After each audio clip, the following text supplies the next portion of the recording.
Bismillahirrahmanirrahim. Assalamualaikum warahmatullahi wabarakatuh. Alhamdulillah wa syukurillah, la hawla wa la quwata illa billah. Allahumma sholli ala Muhammad wa ala alihi wa ashabihi wa man tabi'ahum bi ihsanin ila yaumiddin.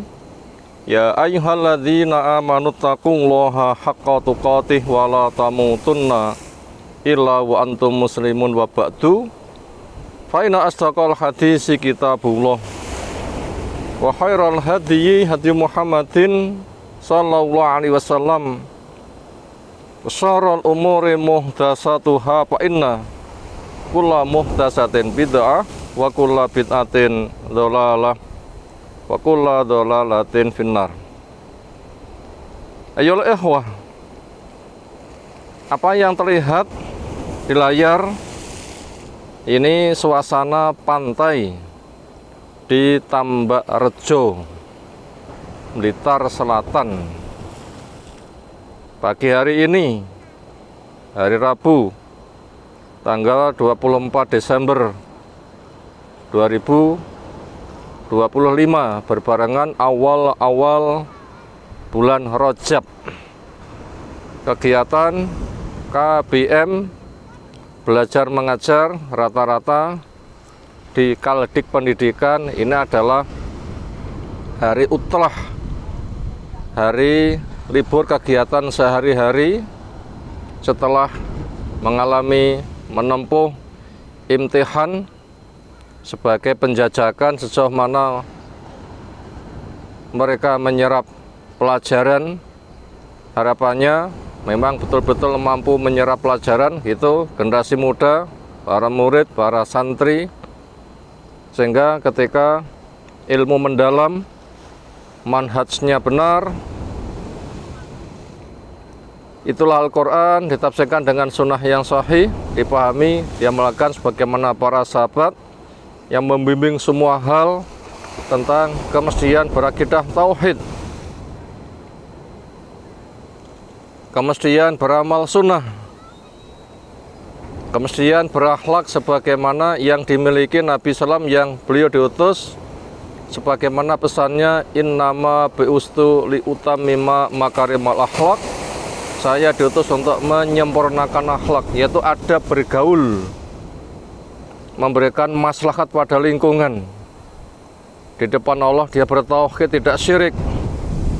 Di depan kitab dia akan mencari, menggali ilmu yang akan dijelaskan semua hal. Di depan Rasul dia menjadi sebagai uswatun hasanah, sebagai mufassir, bentuk nyata pengejawantahan dari Al-Quran. Di depan waliul amri dia ikut menjaga keamanan. Di depan gurunya juga bagian dari makna wal amri, dia siap mencari ilmu, melanjutkan perjuangan. Di depan sesamanya dia memberikan maslahat pada ibunya, bapaknya, neneknya, kakeknya, bibinya, pamannya, saudarinya, saudaranya, keponakan perempuannya, keponakan laki-lakinya, berikut dan berikutnya. Itulah akhlak yang Nabi kita diutus untuk hal yang seperti itu. Maka pada acara santai ini sempat jalan-jalan ke pantai bersama sebagian keluarga. Nah, tentunya kita harus bisa dan banyak untuk bisa mengambil pelajaran. Berangkat dari rumah tadi sekitar jam 6 kurang seperempat. Sampai di lokasi sekitar jam 7 lebih seperempat. Ya, kira-kira perjalanan 1,5 jam. Ada jalan yang mulus, ada jalan yang sedang, ada jalan yang ramai, ada juga jalan yang naik turun gunung, berkelok-kelok. Akhirnya berpikir ketika menempuh perjalanan, ya Allah, hanya sepojok tempat luasnya sudah seperti ini. Kelasnya hanya desa berkembang ke kecamatan. Sudah terasa, ya Allah.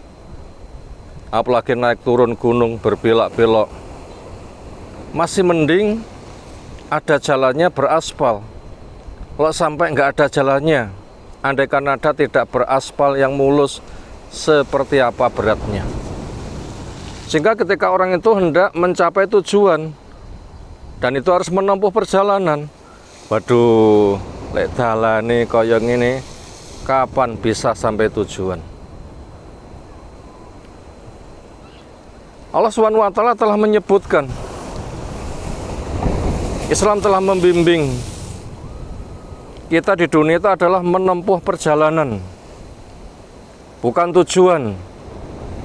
Yang dikatakan kun fid dunya ka'annaka gharib au abirus sabil. Jadilah kamu di dunia seperti orang asing atau musafir yang menempuh perjalanan, yang muara di depan sana, yang di sana lebih panjang, lebih keras, lebih berat. Karena dunia akan dibatasi dengan alam kubur. Gerbang untuk berikutnya yang tidak ada batasnya nanti akan ditimbulkan di padang mahsyar 50.000 tahun. Setelah itu jahanam didatangkan. Bisakah kita menyeberang secepat kilat? Bila bisa, nah nanti akan surga, baru itu tujuan kehidupan. Makanya kita wajib bekerja keras. Yang untuk perjalanan dunia saja kadang terasa berat. Sementara untuk aman neraka, masuk ke dalam surga lebih berat lagi. Maka jangan terpedaya dunia. Makanya kepada mereka yang lalai, Allah mengingatkan, fala kata hamala aqabah. Kenapa mereka enggak mau menempuh jalan mendaki terjal lagi sulit? Yang diperinci dengan amal-amal berikutnya, sejak memberikan makan, memerdekakan budak, yang semuanya ditopang di atas akidah tauhid, amal sunnah, memberikan maslahat. Kenapa tidak mau menempuhnya? Itu ke sana ternyata kita dihadapkan kepada masalah yang sangat besar. Lihat luasnya laut, seatas nggak ada batasnya. Memandang ke atas, itu awan. Tampaknya dekat, tapi bisakah kita menggapai? Andaikan bisa, itu kan masih pada lingkup bumi, belum ke bulan. Di galaksi Bima Sakti dengan segala susunan yang ada, itu ternyata di sana masih ada galaksi entah berapa juta bahkan miliar jumlahnya. Yang kelasnya kecamatan orang itu menempuh saja sudah terasa berat. Lalu bagaimana yang lebih luas lagi?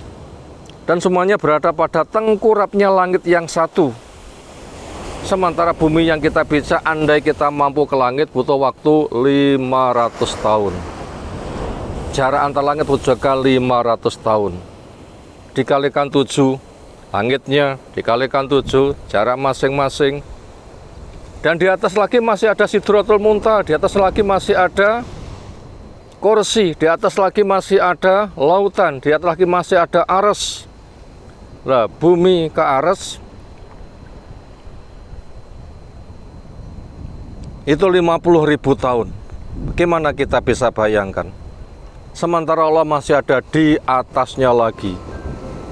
Dan semua makhluk itu berada di dalam jarinya Allah SWT. Allahu Akbar. Alangkah kecilnya kita. Sadarilah agungnya Allah, kecilnya kita. Maka jangan sampai dihadapi agungnya Allah dengan kemaksiatan. Subhanallah, subhanallah, subhanallah, Allah Maha Suci. Bagaimana keagungannya, kemurahannya disikapi dengan kemaksiatan, ketidaktaatan. Ini perkara yang mengerikan. Lihat itu laut yang selalu bergerak, itu zikir. Bukan semata gerakan alam, itu zikir. Karena sabbahalillahi ma fis samawati wa ma fil ardh. Semua yang di langit, di bumi itu ada tasbih. Dan akan tiba saatnya langit akan lautan akan diluapkan, akan dibakar. Lalu kosong, bumi dihancurkan. Lalu bagaimana kita nanti? Yang lautnya meluap, terbakar habis, selesai. Sementara kita yang tidak akan pernah dimatikan ketika sudah kembali di akhirat. Karena penduduk neraka dipanggil, tahukah kenapa ini? Ketika ditampakkan kambing, mereka menjawab kambing. Bukan, ini kematian, disembelih. Setelah itu tidak ada kematian. Gimana kekalnya di neraka? Ya untung kalau orang itu sudah di surga dikatakan apa ini? Mereka menjawab itu kambing. Bukan, ini kematian, disembelih. Dikatakan sekarang nggak ada mati, kekalkan di surga. Semoga kita termasuk yang seperti itu. Maka kalau perjalanan dunia menuju ke tujuan itu sudah terasa berat, loh bagaimana tujuan yang di depan sana? Apakah nggak lebih berat lagi? Makanya semuanya membutuhkan jalan. Semisal tadi dari rumah ke sini mikir, andai kan nggak ada jalannya gimana? Makanya kita pun juga dibimbing dengan jalan Islam. Yang kita selalu meminta dengan ihdinas shiratal mustaqim, ya Allah bimbing saya ke jalan yang lurus. Itulah Islam, itulah ilmu Al-Quran ditafsirkan dengan sunnah yang sahih, dipahami dalam para sahabat. Itu namanya shiratul mustaqim dengan segala konsekuensi amalnya. Dan itu lebih berat kalau menempuh perjalanan darat rumah ke sini 1,5 jam sudah terasa berat, penat. Lalu bagaimana penatnya di sana? Mungkin di sini sampai di pantai bisa santai-santai, makan-makan, lihat pemandangan indah. Tapi apabila orang itu bangkit dari kubur di padang mahsyar 50.000 tahun, itu payahnya luar biasa. Setelah itu harus menyeberangi jahanam, yang kedalamannya batu jatuh sampai dasar butuh waktu 70 tahun. Ketika mereka masuk di rantai suruh naik, bagaimana bisa keluar buat orang yang kecebur di dalamnya? Maka ambillah pelajaran. Maka kita lihat laut yang selalu berombak, bergelombang. Itu zikir. Kalau mereka tidak ada harapan surga dan juga tidak terancam neraka, itu tasbihnya sebagian rupa. Sementara kita mesti lewat neraka, surganya belum tentu. Lalu kalau kita nggak memperbanyak zikir dengan segala konsekuensinya, apa bekal yang kita bawa ketika kita nanti kembali kepada Allah Subhanahu wa Ta'ala? Ambillah pelajaran ketika ke pantai, lihat lautan dengan gelombang yang tidak pernah berhenti, nggak pernah tidur. Makanya kita lihat kepada diri kita, banyak lalai, banyak tidur, bahkan banyak maksiat.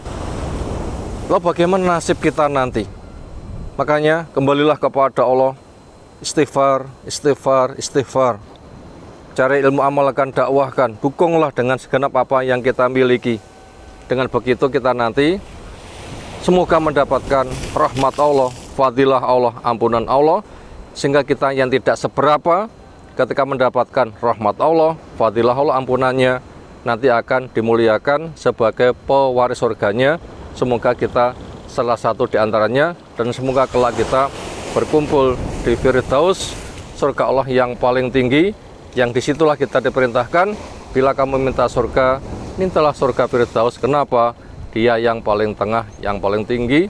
Ambillah pelajaran, jangan sebatas tempat wisata indah untuk maksiat, tapi galilah, galilah, galilah, yang dengannya kita mendapatkan keberkahan dari Allah Ta'ala. Walhamdulillahirabbil alamin. Subhanakallahumma wa bihamdika, asyhadu an la ilaha illa anta, astaghfiruka wa atubu ilaik. Assalamualaikum warahmatullahi wabarakatuh.